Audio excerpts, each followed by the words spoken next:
C'est sûrement la question qu'on me pose le plus souvent et elle est étroitement liée à la question ça fait combien de temps que tu dessines parce qu'on veut généralement savoir en combien de temps on peut atteindre le niveau que j'ai ou de n'importe quel autre artiste, et c'est un petit peu deux questions qui sont liées. Pourtant il y a plein de facteurs qui rentrent en compte et qui font qu'en fait d'un individu à un autre, s'améliorer en dessin, donc améliorer ses compétences, ses connaissances, ça va être variable. Dans un premier temps, je veux que vous compreniez qu'il y a une notion de temps dans l'apprentissage, mais cette notion de temps n'est pas forcément corrélée à votre niveau. Je m'explique. Votre niveau de dessin ou de n'importe quel autre domaine, d'ailleurs, ça peut être le sport, ça peut être les cours, n'importe quoi, vous avez forcément plusieurs niveaux, débutant, intermédiaire, avancé, expert, etc. Voire encore plus s'il en existe. Et souvent on a un petit peu tendance à penser que c'est lié au temps où on va passer, ou qu'on utilise pour faire cette activité. C'est pas faux, mais c'est pas totalement vrai non plus. Si vous passez le même temps qu'une autre personne, mais vous n'améliorez pas vos compétences niveau connaissances, vous serez toujours au même stade. Quelqu'un qui, lui, par exemple, sur 10 ans, va travailler ses compétences et ses connaissances, aura plus de niveau que quelqu'un qui dessine la même chose sans chercher à comprendre depuis 10 ans. Et c'est pour ça que je veux que vous compreniez que le temps, c'est un facteur, certes, mais c'est pas le seul. Vous pouvez aller plus vite, même si vous avez passé entre guillemets moins de temps dessus parce que vous avez appris le dessin et que vous avez amélioré vos compétences et vos connaissances. C'est un mot que je veux que vous encriez parce que c'est comme ça que quand j'ai repris le dessin du coup en 2021, que j'ai vraiment entre guillemets step up plus vite mon niveau. C'est-à-dire que je suis passée dans un autre step d'apprentissage et c'est ça que vous devez faire en réalité. Je suis passée du step d'apprentissage de je copie juste en essayant de refaire les modèles que je trouve sur internet à cette fois je vais comprendre réellement les modèles, mais je vais les comprendre pour moi et je vais être capable quand je les ai faits de pouvoir les réexpliquer à quelqu'un d'autre pour que lui comprenne ce que moi j'ai compris. En gros, j'enseigne ce que j'ai appris. Alors ça ne veut pas dire que vous allez devoir devenir prof de dessin, loin de là. C'est juste que quand vous expliquez ce que vous avez appris, vous passez à un autre stade d'apprentissage et surtout, si vous êtes vraiment au stade où vous avez compris la notion de dessin que vous êtes en train de faire. Et ça, il y a plein de méthodes, vous pouvez juste vous l'expliquer à vous-même, vous n'êtes pas obligé de donner des cours ou l'expliquer, je sais pas, à des amis, des frères, des sœurs, de la famille ou autre. Juste parfois se le réexpliquer à soi-même, prendre des petites notes sur ce qu'on fait, c'est déjà se dire, ok, est-ce que j'ai compris ce que je suis en train d'étudier? Et ça peut passer par plein de choses, par exemple là dans les portraits, et vous avez deux stades, soit vous recopiez uniquement les portraits que vous voyez sur Pinterest ou autre, soit en fait vous avez appris à les décortiquer au niveau des volumes et à les comprendre, puisque c'est un autre stade. Vous pouvez décortiquer vos références, mais si vous les décortiquez avec des volumes que vous n'avez pas compris, que vous n'êtes pas capable de refaire sans modèle, alors le stade d'apprentissage il est pas bon. Vous devez être capable de vous dire ok, genre là, ma tête, c'est une sphère avec une mâchoire qui est accrochée en dessous. Est-ce que je peux la refaire dans un autre sens? Ok, cette autre sphère, j'accroche la mâchoire dans un autre sens, je fais un 3/4, un profil, etc. Et après, vous pouvez prendre des références pour vérifier ce que vous avez appris ou de votre théorie. Et c'est exactement en fait comme ça que j'ai construit d'ailleurs les e-books que vous pouvez retrouver sur la boutique, qui vont vous aider d'ailleurs à construire. Et c'est toute ma méthode d'apprentissage, donc tout mon cheminement de pensée sur lesquels j'ai décortiqué mon apprentissage sur ces dernières années que vous pouvez retrouver. Et dans les magazines aussi par la même occasion, vous pouvez retrouver différentes idées à faire dans vos carnets, mais toujours avec des tips pour que vous puissiez réellement comprendre ce que vous faites et que vous passiez du stade de la copie à cette fois je maîtrise ce que je fais. Et pourquoi je trouve que c'est important? Parce que c'est réellement là que votre niveau il va changer.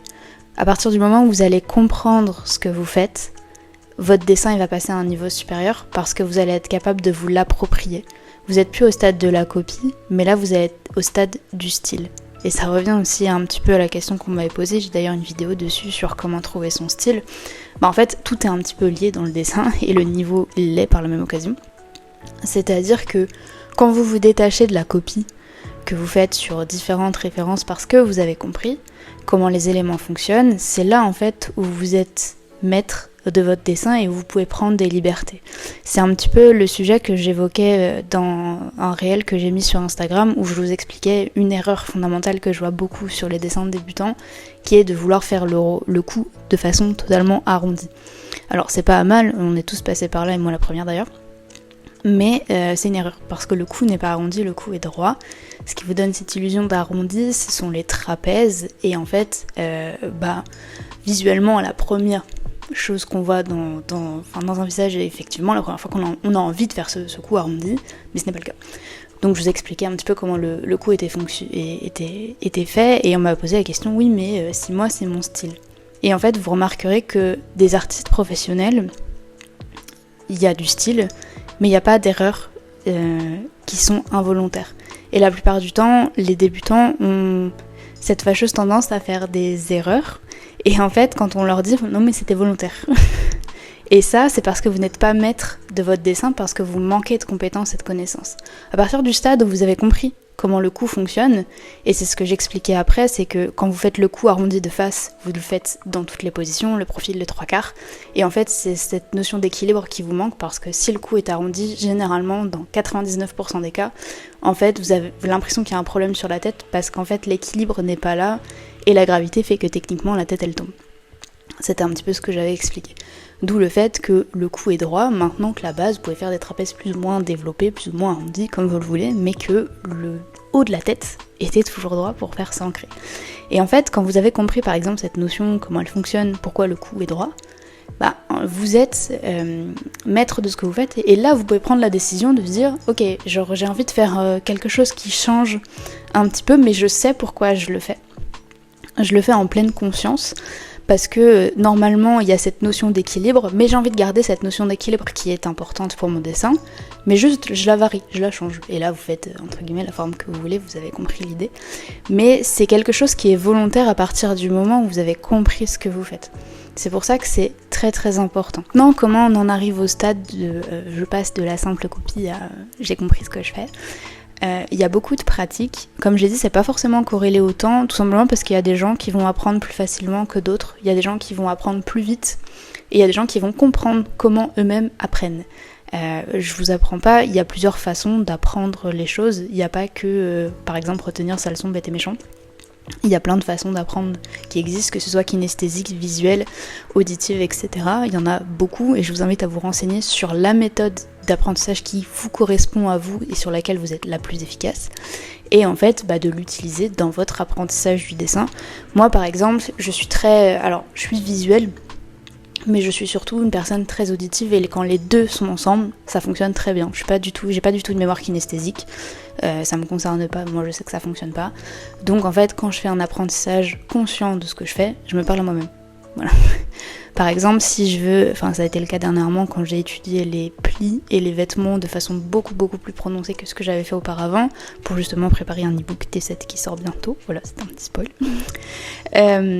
Justement, j'ai dû peaufiner mon apprentissage des plis et leur façon de fonctionner, et pour ça, en fait, je me suis parlé sur des observations que j'ai faites. Donc soit c'est des observations sur Pinterest, soit aussi c'est des observations de réel. Quand je vais étudier les plis de tissu, en fait, je me mets à regarder vraiment tous les tissus dans la rue, donc les gens me regardent bizarrement, mais c'est des études que je fais. Et en fait, dans la rue, je me parle pas moi-même, mais vous avez compris l'idée. Je vais réfléchir, vous voyez, je vais me dire, ok, pourquoi le tissu là, il prend ce pli là. Et en fait, j'essaie de comprendre, je vais dire, ok, il prend ce pli là parce que là, il est compressé à cet endroit-là. Donc en fait, en compressant, il est étiré de l'autre côté, etc. Et j'en viens à faire des conclusions à moi-même. J'ai une multitude de notes plus ou moins mentales sur tout ce qui concerne les tissus parce que ça va me servir. Et en fait, c'est comme ça que je construis mon apprentissage et donc que mon niveau évolue. Et après, quand je passe à la pratique, je vais soit prendre des références ou me dire, ok, est-ce que ce que j'ai vu, ce que j'ai observé est réel ? Donc c'est-à-dire que je vais le confirmer avec différents visuels. Si c'est le cas, je vais me dire, ok, cette règle est valable, donc je vais pouvoir l'utiliser sur mes croquis. Et du coup, après, la troisième étape, en ce qui me concerne, c'est de la mettre en papier, de la mettre en pratique sur des croquis papier pour voir si ça rend bien, et après, dans ce cas-là, je la peaufine. Et c'est un petit peu comme ça que j'ai construit mes règles et que j'ai augmenté mon niveau. Sur certaines notions d'observation, c'est pas moi qui les ai inventées, hein. J'ai pris aussi des techniques d'artistes qui existaient déjà et que je me suis appropriées, où je me suis dit, ah ouais, Je comprends pourquoi il a fait ça, il l'a expliqué très bien. Moi aussi, genre ça, entre guillemets, résonne avec ma méthode d'apprentissage, donc je peux l'appliquer. Je l'applique, je fais le même procédé, c'est-à-dire que tout ce qu'il m'a expliqué, par exemple, comment décortiquer les mains, les pieds, etc., je l'applique sur des modèles que je vois. Ok, est-ce que moi j'arrive à le décomposer comme lui le voit ? Oui, non. Est-ce qu'il y a des choses qu'il faut que j'adapte ? C'est le cas, c'était des fois j'ai adapté des choses. Et ensuite, je les ai mis en pratique et aujourd'hui c'est devenu des mécanismes. Et ça c'est le dernier stade d'apprentissage, c'est quand vous avez plus ou moins besoin de réfléchir quand vous voulez faire quelque chose, parce qu'en fait la compétence elle est innée. Et c'est à partir de ce stade-là que vous améliorez votre niveau en dessin. Donc forcément c'est très lié à la pratique, mais comme je vous le dis souvent, en fait c'est aussi énormément lié à votre capacité à observer les choses, à entre guillemets prendre des notes sur comment le dessin et la création fonctionnent. Après ça fonctionnait aussi sur des styles que vous voulez apprendre. S'il y a des artistes, je le vois par exemple, parce que c'est des choses que j'ai sur mon bureau, mais s'il y a des types de colos d'artistes, de création, d'imagination d'artistes qui vous plaisent, en fait vous faites exactement le même procédé qui vous prendra plus ou moins de temps en fonction de ce que vous pouvez y consacrer et de encore une fois votre capacité à apprendre et votre vitesse. Il n'y a pas de bien, il n'y a pas de pas bien, il y a juste vous contre vous entre guillemets sur votre méthode d'apprentissage. Bien évidemment c'est quelque chose qui est quand même assez fastidieux, ça prend de l'énergie, donc faites pas ça tout le temps, gardez quand même un minima du plaisir, mais c'est vraiment quelque chose qui va vous aider à passer votre dessin sur un niveau supérieur en 2024, je l'espère.